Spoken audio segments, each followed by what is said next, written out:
The next item on the agenda for this Board of Directors special meeting is a new business item, and it's the approval of the Waterworld construction project. I'm looking for a motion. I'll do it. Okay.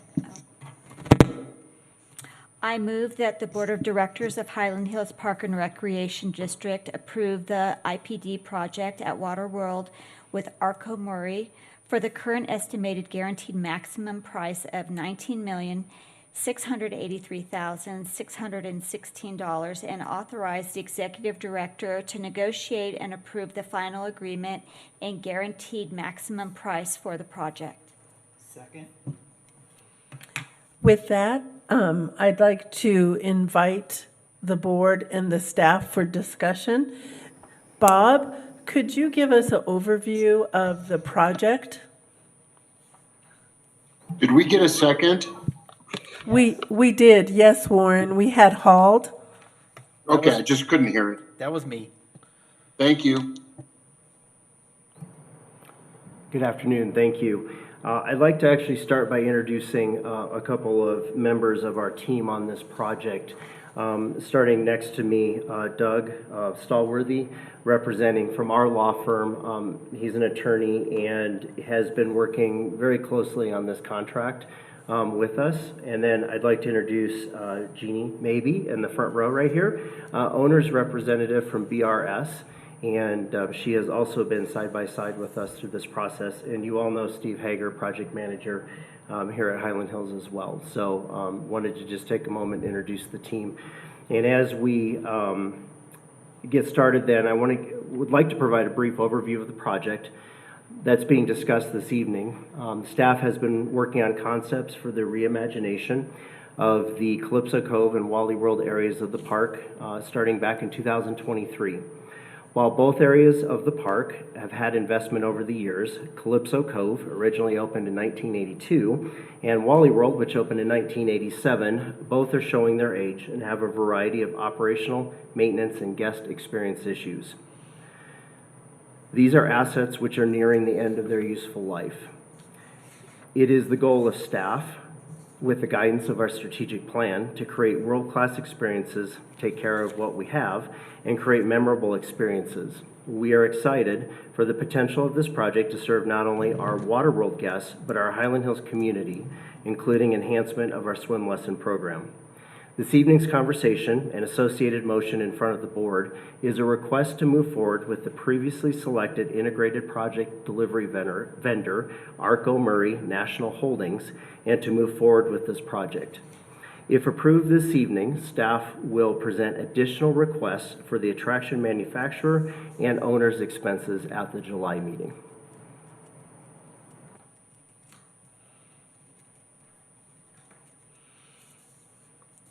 Thank you. And just to give context for the entire project, so as it stands now, the entire cost for the replacement of that area would be $27,298,299, of which $4.5 million of that is for ProSlide, and the remaining 22.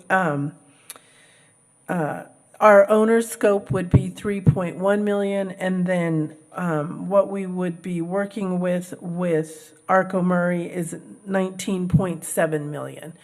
And so, and we've already spent to date $875,000, and so that is the dollars that we're talking about investing back into Waterworld. Correct, and just a clarification, the design fees associated with Arco Murray, the roughly $874,000, they are, when you're looking at your summary, they are included in that bottom line, even though they were previously approved. So those would be funds that would be we've already discussed, but are included in this total $27.2 million total. Great, thank you. And then with that, I'd like to open it up to the other board members to ask questions. Okay. Couple questions, Bob and Yvonne. Just project management by Highland Hills staff. Whose full-time job will it be to manage this project?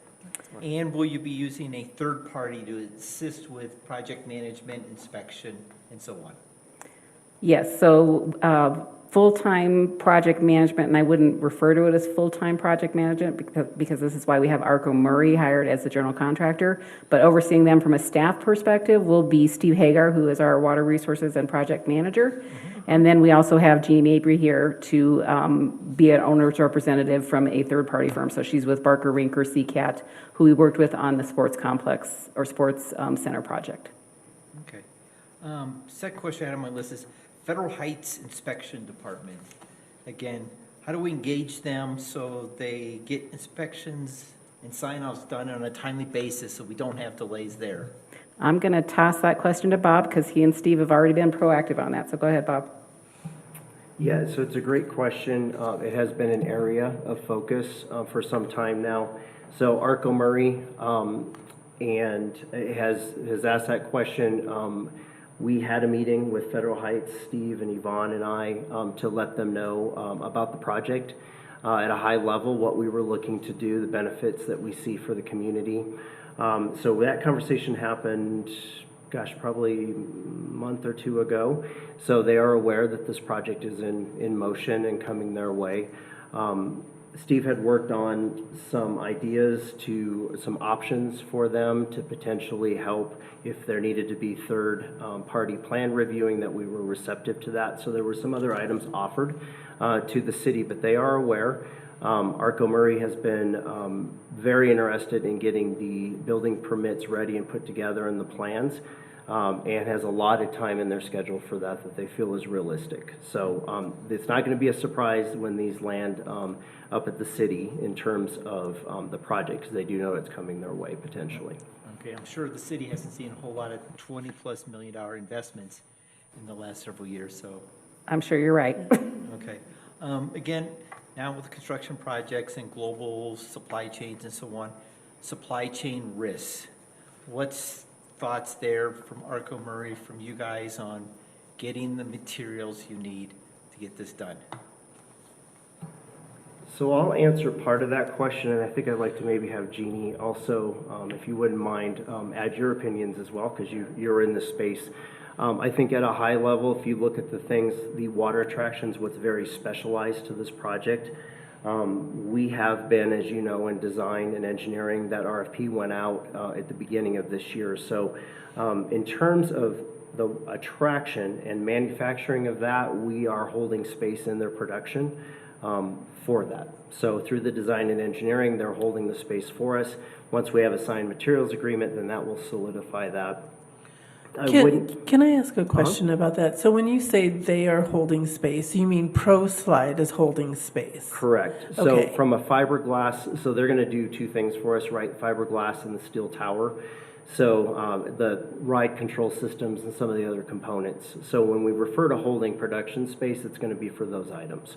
Once we give them an eventual go, if that is the direction we're heading, then the time they're holding for us will become official. And right now, we don't anticipate any issues on that end. So that's addressing the attraction. Jeannie, I don't know if you have any thoughts you'd like to add on other sides of the supply chain and building? There we go. Yeah, other things to think about, long lead items, you always hear that term, right? So electrical is the biggest risk that we've been seeing lately. Switch equipment, transformers, those kinds of things. So to head that off, we're engaging with Xcel Energy now. We already have a project manager assigned to this project that will help with the design and relocation and of anything that may or may not need to happen as far as that standpoint. And that is usually managed directly with the owner, so we have control over that communication through ARCO. And then for the other items, that's really why you do an integrated project delivery with something with such a short timeline, is that it allows the the design builder, who's going to be executing the work, to enter into those contracts with those longer lead items immediately, as quickly as they possibly can to get things coming. And then they work generally with local trade partners regularly in this kind of field, so they have their finger on the pulse of where they need to pull the trigger quickly and where they don't. So if we need to do an early release package for a certain portion of equipment or something that they're seeing delays, they'll let us know, and we will make sure that we fast track that element. So that's pretty much all we can do. This is a little bit related to this, and it goes to the overall numbers. So as we're looking at the overall numbers, and the overall price is 27 million, what is our confidence level that that is what it's going to cost? Like, how confident are we in that number, and what are the things that could change that number in a material amount? And I do material as anything above our contingency. So I'll let Jeannie talk about things that could happen within the project. I think from our standpoint, the biggest material risk is obviously the tariffs. And so I don't know when we will or if we will have an answer on those things. So that I think is going to be the biggest single risk for us, because we know these slides are coming in from Canada. I'm not sure if the steel will come in from Canada or not either, but tariffs are definitely, from my perspective, our biggest large risk that we have out there. Jeannie, I don't know if you want to add any more to that. No, I think that's true, and they have, of course, brought that up, as any other contractor would have brought up. We've seen some volatility in the market. The idea is, as soon as we enter into the GMP portion of the contract, which is Part B, I don't want to get too far in the weeds, but that agreement will be executed later. That releases them to sign their subs up immediately in contracts, and then they're in a contracted price, right? So we should be able to hold them to those numbers that we contract. The bigger risk is when steel supplier or somebody will send a notice to Arco Murray saying, we're seeing an increase in this amount of money. We'll push back on that because they've entered into a contract. They've already agreed to an amount. Well, we have language that says that they're allowed to ask us for an increase, and if we find that it's warranted and we think that there's no way around it and we want to be fair, then we'll consider that. But there's nothing that says that they can just raise prices after we enter into the agreement. Other risks are, of course, just things that are unanticipated and that we can't know until progress begins. And the biggest risks are always in existing facilities, places that have existing infrastructure. You don't know what you're going to run into until you open it up. And so we've done as much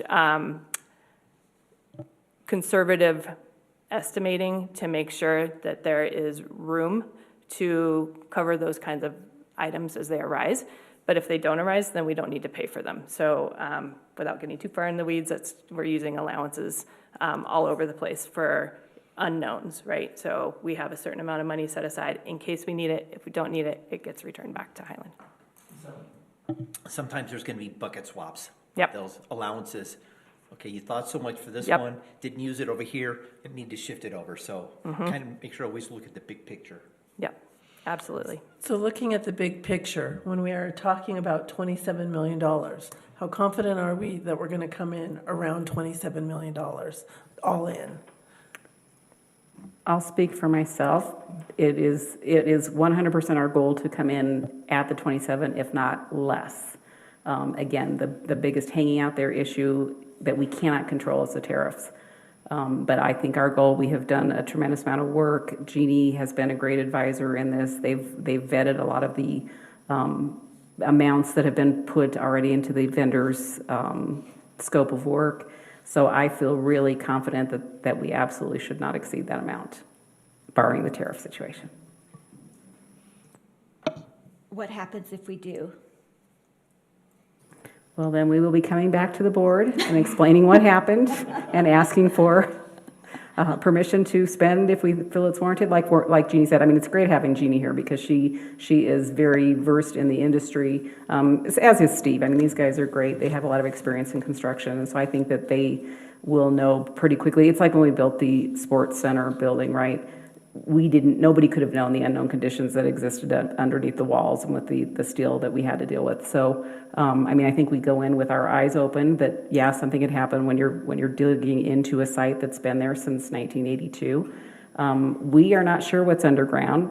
I think everybody has a good level of confidence that we don't think we're going to find anything that's earth-shattering. Maybe we'll find oil and that'll pay for the project, I don't know. But I think that, we are as confident as we can be without knowing all of the exacts of the project. I hope that's a good answer.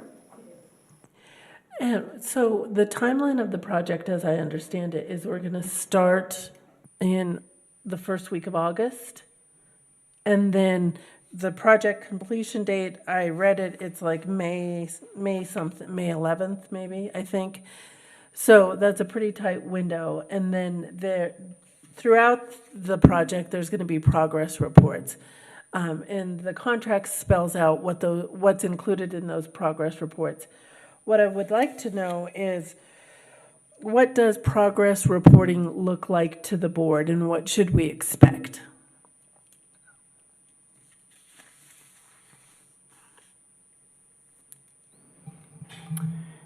Yes, so our intent, and if you look at the schedule in here, it does refer to starting in August.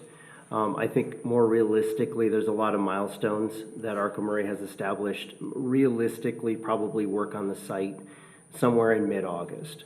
And again, Waterworld is still open, we're still parking folks, so it's a little bit of a moving target at the moment, and we will continue to closely monitor that. But the goal is, yes, to deliver this project for opening day in 2026. That is our goal.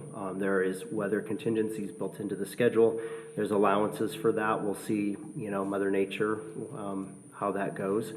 And in terms of status updates, and I would refer to Yvonne, but from a staff perspective, we're happy to provide updates at the intervals that you would like to see and give you key milestones and how things are progressing, because we will be getting those updates from Arco Murray as well. I like simple green, yellow, or red approach. Okay, well, let's hope for all green. I like dashboard reporting. I think that's good, but I want to know kind of what are the big milestones that have been completed and what's left to go. Are there delays, and what those delays would, if they're material and if they would impact us? And then, are we staying within budget? So I would just ask for board consensus on that. If you all are in agreement, we'll work up, probably just even mock up a sample report that will be inserted in each of your monthly board packets. But just want to make sure that the whole board's on the same page, that that's what you want to see, and we'll take it from there. Yeah, I would like to reach out to the other board members to know what would be important to them in progress reporting.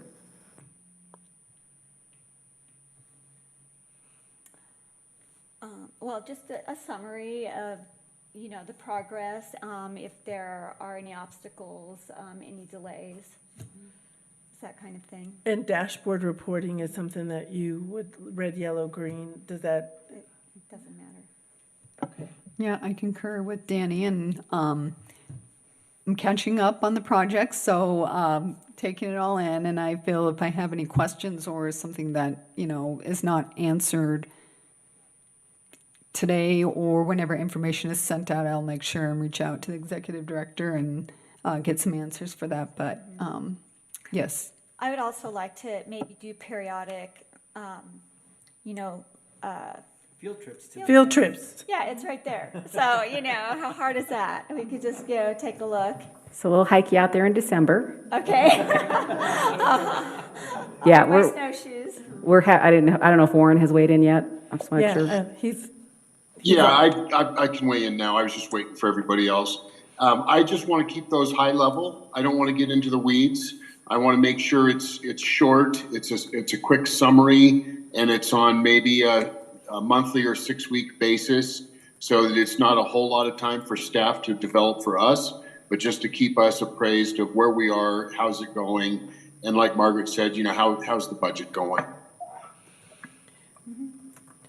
my recommendation, because we only meet once a month, that we just do monthly reporting until it's done. And Yeah, so agreed. So we'll have that as part of your normal board packet. Yeah.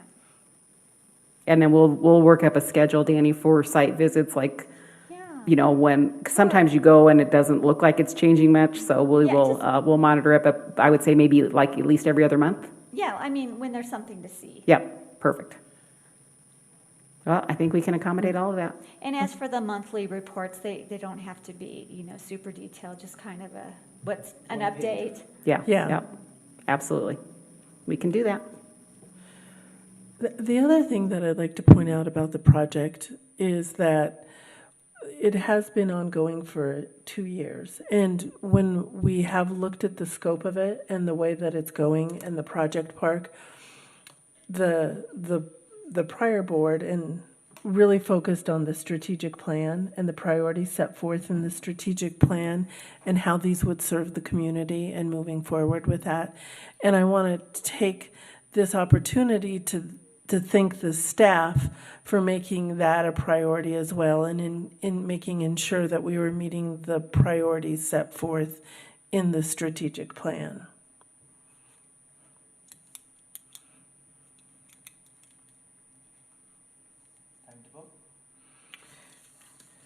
With that, I'm going to reach out. Does anybody have any other questions, concerns, or comments that they would like to make before we move on for a vote?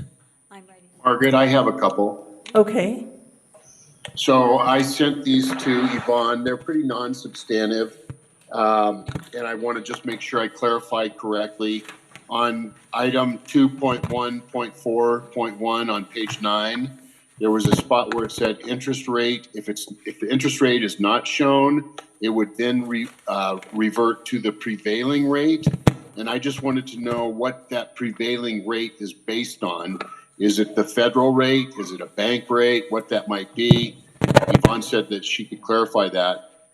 My next question I had was in Article 10, page 30, under 10.2. It appears that we're going to have construction workers on site in August and possibly doing punch lists after it's finished.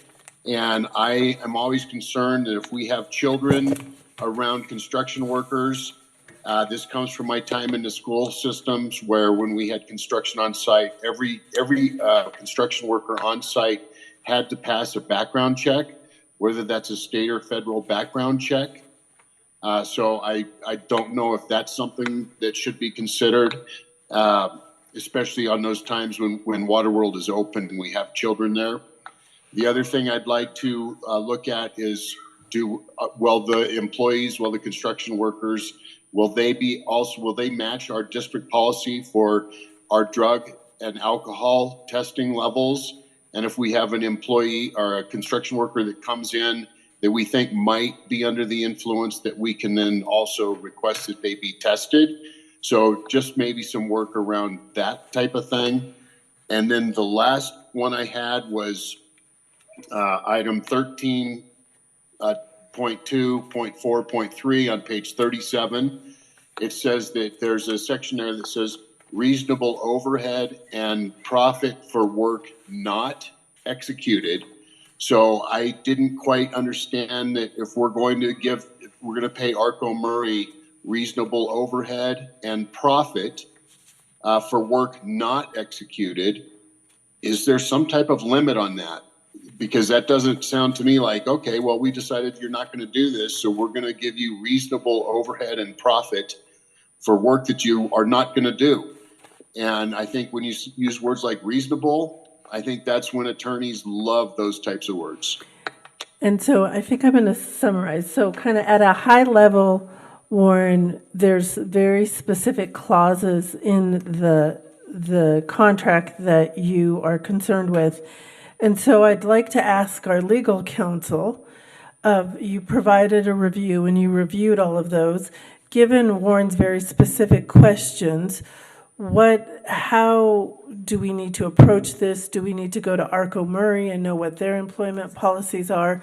What do we do at a high level to address Warren's detailed questions? And can I interrupt too that before we throw that to Doug, Jeannie, if you have any insight, I saw you making notes over there, so I think that there are certain questions that Warren has asked concerning obviously interaction with potentially our youth employees, certainly any kind of substance abuse on the site. So maybe if there are some things in what he asked that you can cover just from a generally accepted standpoint, and then we can throw it over to Doug if that works for you guys. Yeah, all fantastic, great questions. The first one with the interest rate, we can define that. We'll settle that so that it's not prevailing rate. We'll enter a fixed rate. For the 10.2, having them on site. So generally, they'll be separated by a construction fence from the general population, so there won't be any mixing, and that's for their safety as well as our safety. So there shouldn't ever be any intermingling between children and construction workers. That's just a non-starter. So we'll make sure that we get the laydown plan from them, we have a safety plan, and that is maintained until the final turnover and everybody is off-site. So that should be a non-issue, but as far as background checks, we can check with Arco Murray and see what their standard is and at least get back to you on that so that you know and have a comfort level with that. Same with the drug and alcohol testing procedure. Some municipalities require it of every person that steps on site, some don't, so I just need to get familiar and we can talk with Yvonne and legal counsel to tighten that clause up. That's not an issue. And then the last one, reasonable. Reasonable is a great question. I'll probably let Douglas talk to this one, but what I've seen people do before to work around the ambiguity with that term is to just do a fixed rate, such as a 1% fee. That would be a fixed, I need to look at the contract to see if is that in the termination clause, the 13? It is. Yeah, Termination so by we would do clause. okay, yeah, so we would do it's a token to say that they're gonna have some costs in demobilizing.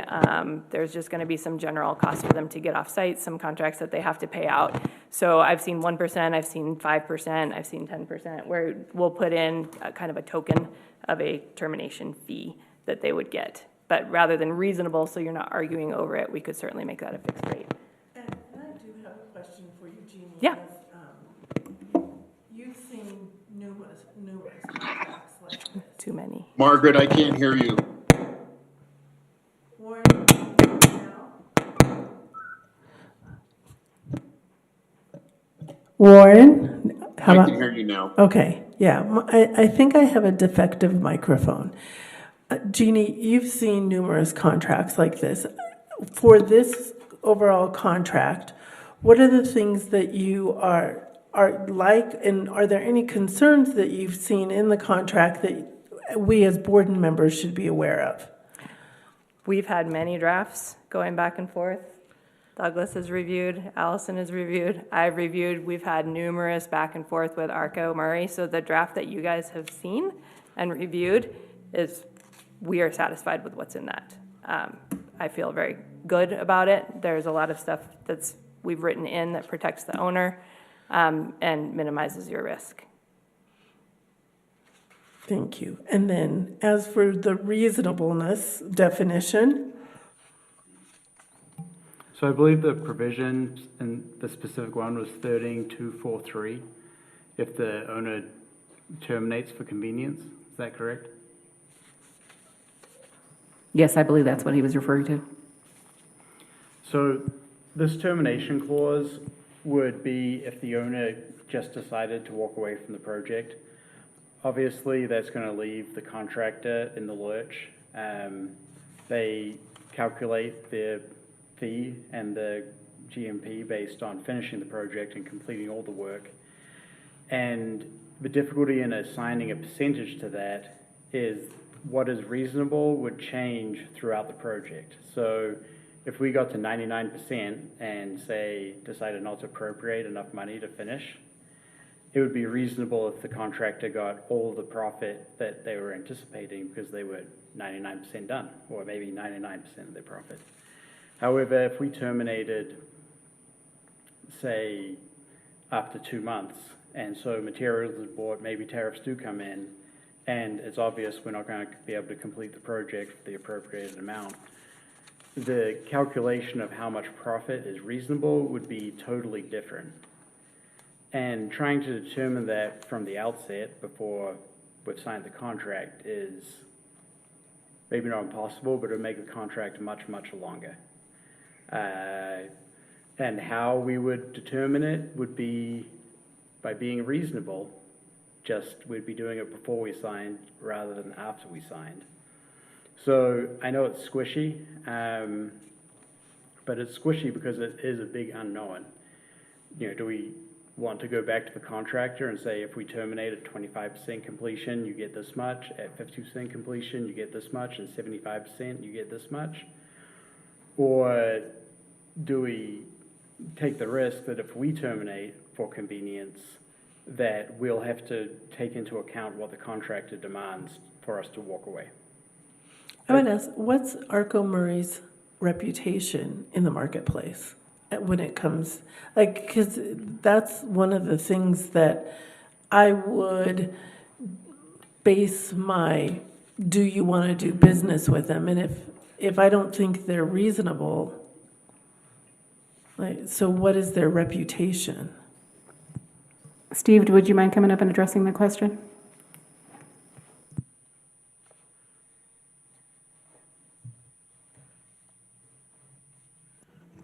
So during the RFP stage and when we were picking a contractor, we did our due diligence as would be expected, and we contacted numerous companies, businesses that they had worked for in the past, just to get a feeling for what other people think of them. I pretty much got nothing but positive responses for Arco. When they take a project, they seem like they were dedicated to it. They did what they needed to get it done. Typically on time, within budget. So I did not have any feedback from any of the references I contacted that would give me concern for working with Arco. I felt good about it. And again, let's just remember, there's termination by owner for cause. Arco Murray doesn't fulfill their obligations, and it lists various things there. Okay, then you'd end up with litigation most likely and so on. But this section is Well, and we have the termination by surety owner bond. for convenience. Yeah, exactly. We're not going to do that. The word, yes, termination for convenience is a legal term I'm very familiar with, and that is, I don't envision us, after 2 years and a lot of planning, finding that convenient. Correct. So. And if we terminate for convenience, they're entitled to compensation. Yes, agreed. Okay. Is everybody comfortable with that understanding? Madam President, I have a comment, please, or a request. I think because of the large amount of this project and this big decision that the board is making, I would recommend a roll call vote on this one rather than just a group vote. I'm not asking for a vote right now. I was asking. No, that was just my comment too, as you're Okay. going through discussion. Okay. And Warren, I think I saw that you came off mute. Yeah, I just want to say I'm comfortable with it. It just seemed like there was a possibility that could be an issue, and I just wanted to draw our attention to it. But I'm comfortable with it. I think Highland Hills is a first-class organization. Arco Murray, I think they're a top of the line organization. So I don't think it'll come to that. But I just wanted to draw everybody's attention to it to say, really, what's reasonable and is there a limit? And I'm okay with moving forward.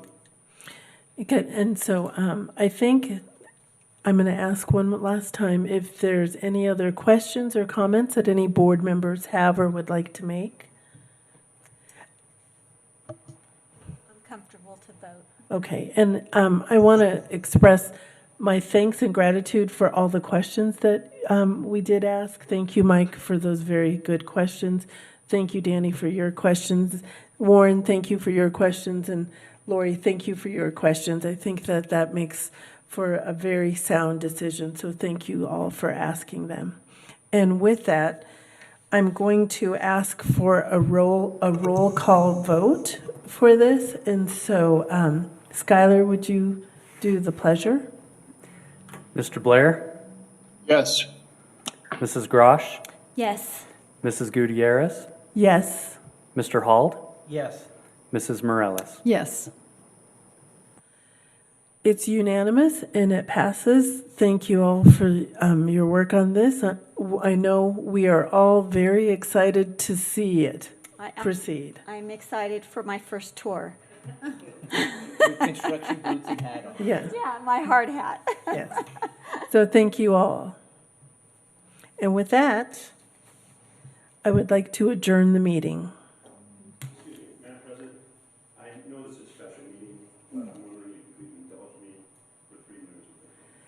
Hold on one second. I need to ask the executive director what the appropriate protocol is, and so we have to have, I think, So we didn't actually do a sign-up sheet, so he's absolutely more than welcome to come up for public comment. It would follow the same public comment guidelines. I hope you have them up there in front of you. I do not have the public comment guidelines up here, so, Well, the general guideline is that he can address the board, and that there's a 3-minute limit on it, and the board, it's not an interaction, it's just a statement to the board.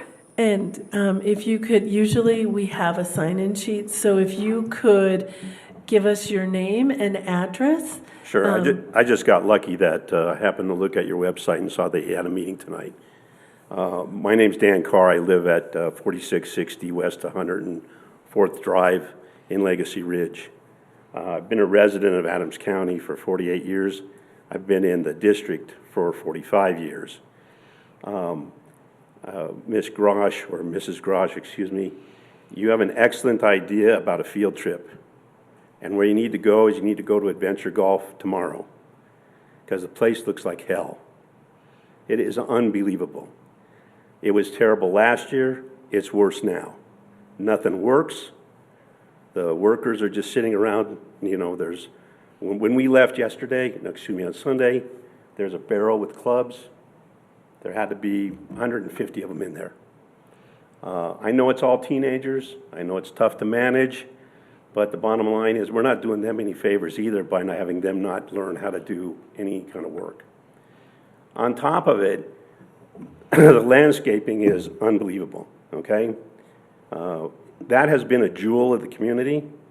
You know, I don't know, most of you I don't think have been around this long, but when we put that in, I don't know, 40 years ago, 35 years ago, we ran the only other miniature golf in town out of business, because it was so great and so pristine. I like to take family members there from out of town. I'd be embarrassed to take them there tomorrow. It's unbelievable. There's dirt, there's no sod, none of the features work. I don't know how many of you have been there. I'm guessing nobody this year. You know, there's a skunk at the end that's supposed to shirt something out, doesn't work. There's a machine that's supposed to put out bubbles, doesn't work. The pirate thing, yeah, they announced they're shooting. None of the cannons do anything, nothing happens. The volcano works, that's great, but that's about it. Quite honestly, it's disgusting. I thought it was disgusting last year. I took time out of my work today to get here. Unfortunately, I got stuck in traffic coming from downtown, but that's how incensed I am about how bad it looks. And I don't even know how much you're spending at Waterworld, but I gotta believe it's 10 million, something of that nature to doll it up. I just went to Waterworld 2 over the weekend, took my family there, fantastic. But that's a disgrace. And I don't know if Mastrioni is running it or if he's helping to run it, but he's doing nobody any favors by having that look terrible. In addition to that, it's expensive as hell. To take a family there to play miniature golf costs you $40. I mean, that's a lot of money. And then it's more money when it doesn't work. And well, honestly, I can tell you this, my yard looks 500 times better than that facility, and I'm doing it myself. So that's my comment. I wanted to be here last year because I was disgusted with it, but I never made it. Like I said, this morning, I happened to go on the website, saw you had a meeting, so I showed up. So, Thank you for your comment, and Yeah. we will consider it, and you are more than welcome to come back for other board meetings. Yeah, So, please I come won't back. unless it doesn't improve. And if it doesn't improve, I will be back. And I'll make sure other people know about it too, because that's a moneymaker. I mean, there is no way that that particular facility is not churning out cash, okay? And it's churning out cash. It's, like I said, it costs us $40 to play miniature golf, you know? And you've got $14, $15 an hour employees there. It's not costing that much to run it, but the landscaping in that has just been totally ignored. I mean, there's sticker weeds this tall standing out there, sticker weeds, you know. The little signs, you know, you have unbelievably fancy signage over here at Waterworld.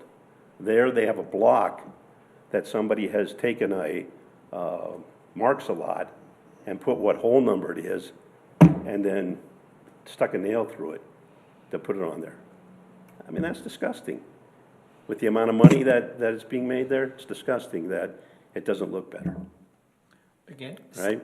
the staff that oversee the operation here and leadership, we're listening to you. Yeah. Yeah. And they will go visit the facilities and come up with action plans and then report back to the board here on what's gonna get done. And if you happen to be a Vaughn, you don't have to call me back.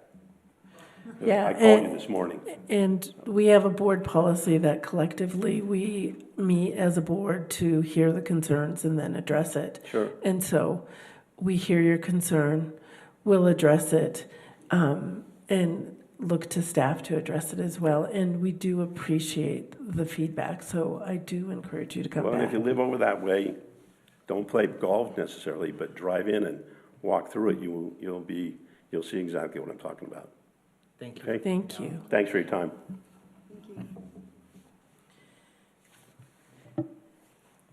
And with the end of public comment then, and our board approval taken in our special board meeting, I would like to adjourn the meeting. Meeting adjourned.